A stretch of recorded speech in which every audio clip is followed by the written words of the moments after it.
सावधान, त्योहारों का सीजन शुरू होने वाला है। इसी के साथ बाजार में मिलावटखोरी का खतरा भी बढ़ जाता है।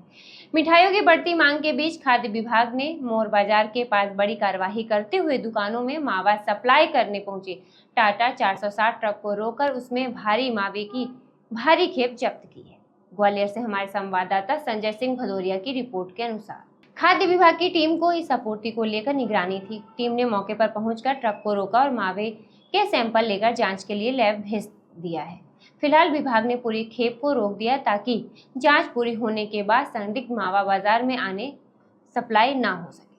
प्राथमिक जानकारी के मुताबिक यह ट्रक नियमित रूप से मोर बाजार क्षेत्र में पहुंचकर अलग अलग दुकानदारों को मावे की सप्लाई करता था। ऐसे में अब बड़ा सवाल यह है कि आखिर यह मावा कहां से आ रहा था और किन किन दुकानों तक इसकी सप्लाई होनी थी। हालांकि अभी मावे को मिलावटी कहना जल्दबाजी होगी। खाद्य विभाग के अधिकारियों ने भी साफ किया है कि मावा असली है या नकली, इसकी पुष्टि लैब रिपोर्ट आने के बाद ही होगी। लेकिन त्योहारों से ठीक पहले हुई इस कार्रवाई में बाजार में मावे और उससे बनने वाली मिठाइयों की गुणवत्ता को लेकर चिंता जरूर बढ़ा दी है। त्योहारों पर मिठाइयों की मांग बढ़ते ही मिलावटखोरों को मुनाफे का बड़ा मौका मिलता है। ऐसे में खाद्य विभाग की यह कार्रवाई सिर्फ एक ट्रक की जब्ती तक सीमित नहीं रहनी चाहिए, बल्कि मावे की सप्लाई कहां से शुरू हुई और कहां पहुंच रही थी और किन दुकानों तक माल जाना था, इस पर पूरी चेन की जांच जरूरी है। आज मुखबिर की सूचना के आधार पर मावा परिवहन होने की जानकारी प्राप्त हो रही थी, जिसके आधार पर हम का सुरक्षा अधिकारियों की टीम यहाँ मोर बाजार स्थित हुई। यहाँ भिंड से आने वाला वाहन MP07 GH 6467 जिसमें मावा परिवहन होते हुए पाया गया है, यहाँ मोर बाजार पर पकड़ा गया है। उक्त मावा को भिंड निवासी सत्येंद्र नरवरिया के द्वारा लाया गया था।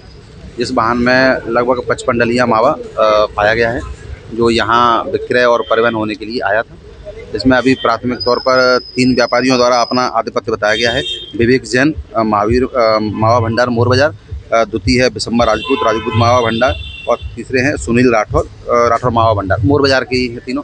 इनसे खास अधिकारियों द्वारा सैंपलिंग की कार्रवाई अभी की जा रही है। ये जो मावा की कार्रवाई होती है त्योहारों पे नहीं, त्योहारों पे नहीं। मावा की कार्रवाइयाँ साल भर चलती हैं, डेयरियों पे भी चलती हैं और अन्य स्थानों पे भी कार्रवाइयाँ की जा रही हैं, परिवहन में भी कार्रवाइयाँ की जाती हैं। फिलहाल निगाह लैब रिपोर्ट पर है। रिपोर्ट बताएगी कि जब्त मावा मानकों पर खरा उतरता है या फिर त्योहारों के बाजार में मिलावट का खेल सामने आता है। ऐसे ही नए अपडेट के साथ खबर नेशन से जुड़े रहें। खबर नेशन के YouTube चैनल को लाइक, सब्सक्राइब और शेयर करें।